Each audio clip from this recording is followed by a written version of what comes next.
Hi, I'm Tom, and I'd like to thank Dave for inviting me to be virtually present. I'm sorry I couldn't be there in person and in real time today. I'm going to speak very quickly today about a project I'm working on for the Free Software Foundation to create a kind of web operating system. And I want to talk to you a little bit about freedom, software freedom on the web, why we're doing this project. I hope to entertain you with a little bit of history of computing. I hope to appall and alarm you with some history of computing, and I hope to move you to action to maybe help advance this project. In the early days of computing, computers were programmed by rearranging wires physically and flipping switches. This work was mostly done by women who were considered low on the hierarchy. They were mere programmers. Over time, the interface to programming became simpler. We came up with punch cards and paper tape and teletypes. High level programming languages were invented and rapidly advanced.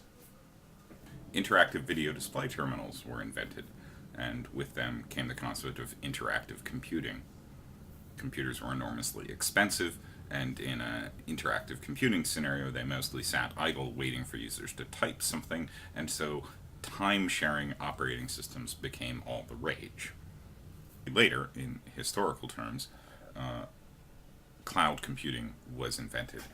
I'd like to read you a quote from the very beginnings of cloud computing. The evolution of computers from programming systems to service systems is similar to the earlier evolution from the bare machines to those with support for sophisticated operating systems. The quote later goes on to say, a computer system has much in common with the telephone system in providing services to its subscribers. However, while the telephone system is organized around a limited set of services, the computer system is an environment in which many diverse services can be offered.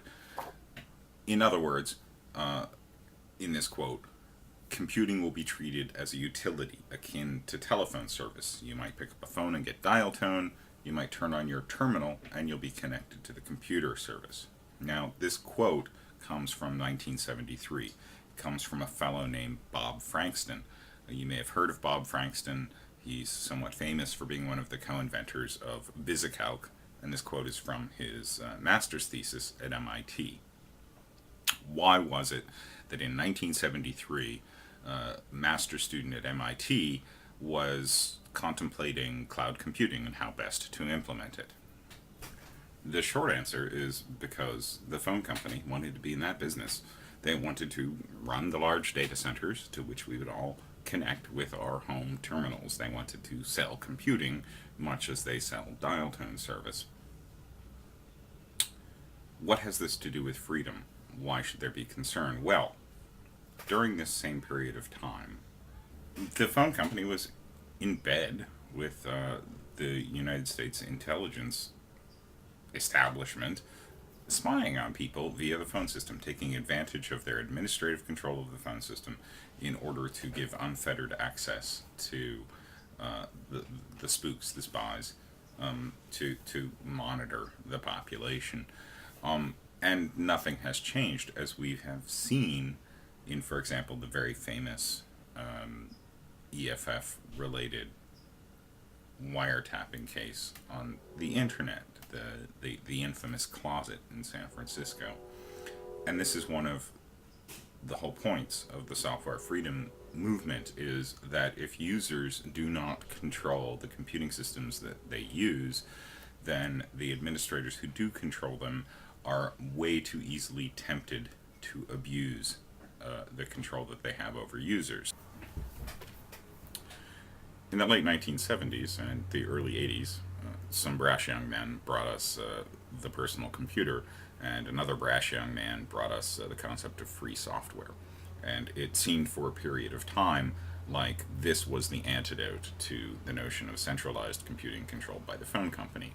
People would own their own computers, have complete control over them, and have complete freedom to study, modify, and share the software that runs on those systems. In the 1990s, another brash young man came along and invented the World Wide Web. the World Wide Web had the property of effectively turning every one of these personal computers into the kind of smart terminal that the phone system once envisioned as the connecting point to its centralized computing services. And in fact, about a decade after the invention of the web, some very large firms have begun to build exactly those data centers. And the risks of centralized computing are being realized. People are being spied upon, and dissidents are being locked up, and so forth, because centralized administrators have this sort of asymmetric control, this power over the users of their computing.